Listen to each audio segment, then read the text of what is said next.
Is the golden era of gaming behind us? Gaming used to feel magical. We had midnight releases, people waiting in line for hours, waiting for the clock to strike midnight so they could take home that new shiny disc and pop it right into their gaming console. We could feel the passion from the developers, the unforgettable worlds, the intense story-driven landscapes. We had games like Skyrim, the Fallout series, the Halo series, Red Dead Redemption, The Witcher 3, the Mass Effect series, of course, games like Minecraft, and even Grand Theft Auto 4, Grand Theft Auto 5, and some of their older, equally incredible titles. And these weren't just games. I mean, they were full-on events. The hype around them was huge. It was sincere. I mean, why else would people wait in line for hours just to get a copy of the disc before they were sold out? The launch days mattered to people. And when a game was released, it was finished. You weren't waiting forever just for the game to download an update before you could play it. You bought the game once. You didn't have to wait for the story to be completed. There were no $70 deluxe edition upgrades. The game was the game. And studios took risks. They continually tried to push the envelope, making something better or bigger time and time again. But then we started to see the decline. The early 2000s and the mid 2010s, 15s was great. It was glorious. It was beautiful. And then what I would call the Fortnite era started. We started seeing games that had to include the microtransactions. You had to buy the battle pass if you wanted to keep up with your friends. Sure, you could play the games without them, but why do that when everybody else was doing it? That skin's cool. I want to buy it. This battle pass has this at the very, very end. I'm going to grind to get it. Now, it's a great business model, don't get me wrong, but it takes away the passion of the games themselves and makes you work or spend towards having something new and shiny. And you know what? We didn't stop loving games. The studios and developers stopped loving them the same way we do. The higher-ups of these huge corporate AAA companies started seeing dollar signs instead of having passion to create something that we would enjoy. And because of that, games just don't have the same magic anymore. The passion that we used to see from studios was hard sweat, tears, effort put into these games. They wanted to create something that they themselves would have fun playing, but wanted others to enjoy it the same way they thought they would. And when those perspectives and the desires of the people making the games changed, the quality of the games changed with it. I mean, don't get me wrong, there are still a lot of game developers out there that really enjoy what they do and they want to make something other people will enjoy. But guess what?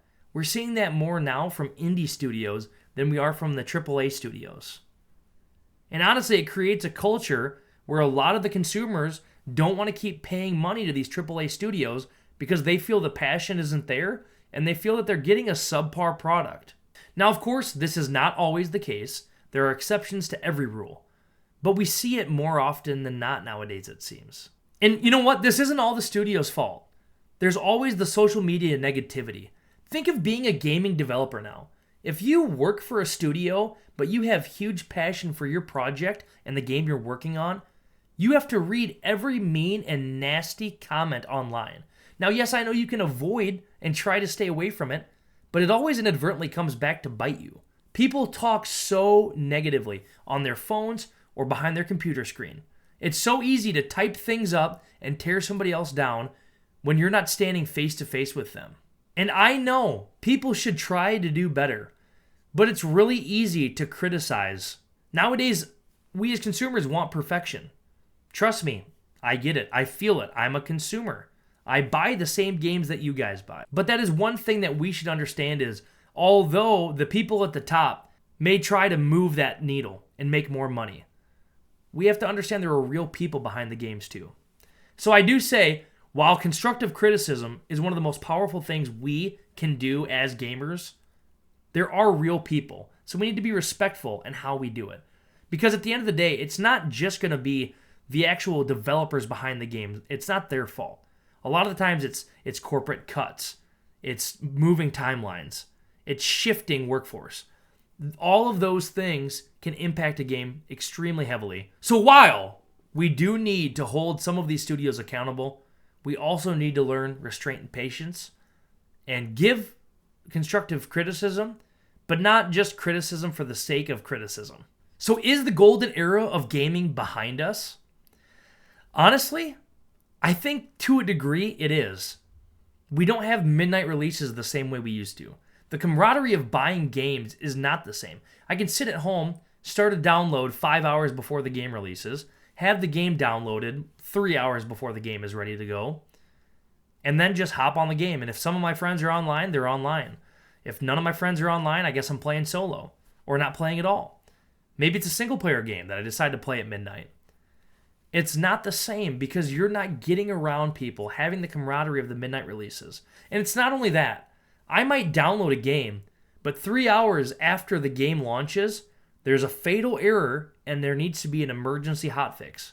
Now I've got to wait for a patch. Now a lot of those patches are quick and they don't take a lot of time, but it completely pulls you out of the excitement and hype for the game that you're playing.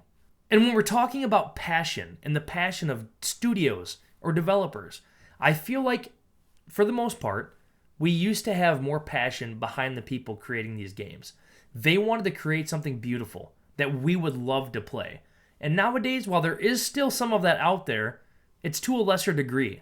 Because at the end of the day, the higher-ups need to know, are they going to make money? And to make their money, they want the microtransactions and they want the battle passes. And while I think there can be a place for that in a perfect world, it's going to continue to be the forefront of a lot of these games because daddy wants his money. But it's not all bad, doom, and gloom. I do think there's hope. With Grand Theft Auto 6 around the corner, arguably the most hyped game of all time, we could see what is the new pinnacle of this generation of gaming from Grand Theft Auto 6. Not only potentially an incredible storyline, but a great online environment, a lot of camaraderie between gamers on there, and not to mention other titles like The Elder Scrolls 6 being down the horizon, Fallout 5 further down the horizon. And has everybody seen that random obelisk in the desert? The Game Awards is coming up, and I have no idea what that is, but that could be something very cool for all of us. And there are other great things from gaming happening now. Not only do we have games like The Elder Scrolls 6, Fallout 5, and Grand Theft Auto 6 to look forward to, but the introduction of AI into gaming could actually be a real overhaul. Now, AI can absolutely ruin games. People can use AI to create mindless slop of assets. They can use it to write shitty dialogue. It can be used in really, really bad ways and hurt gaming. But it can also become a power for gaming. Look at how you can use AI to create a set of standards for NPCs in your gaming world. You can talk to them like you talk to another person. They'll actually have their own preset personality type. It can determine how they interact, how they move around the world, how they actually work and live as if they're real. All of that could be huge for gaming. Now, it's a little scary to think about because if you apply that to a real-world application, we have Terminator. Skynet is coming. It could be terrible.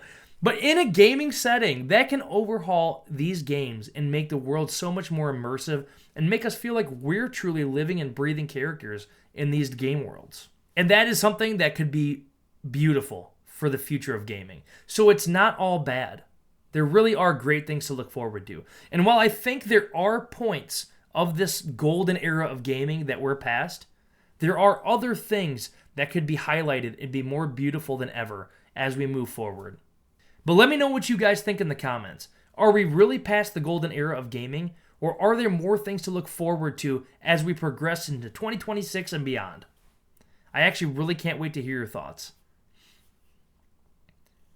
And if you enjoyed this video, guys, please consider leaving it a like and subscribe if you want to see more content like this or hear from me. As anybody who's been to this channel before knows, I love engaging with you guys in the comments.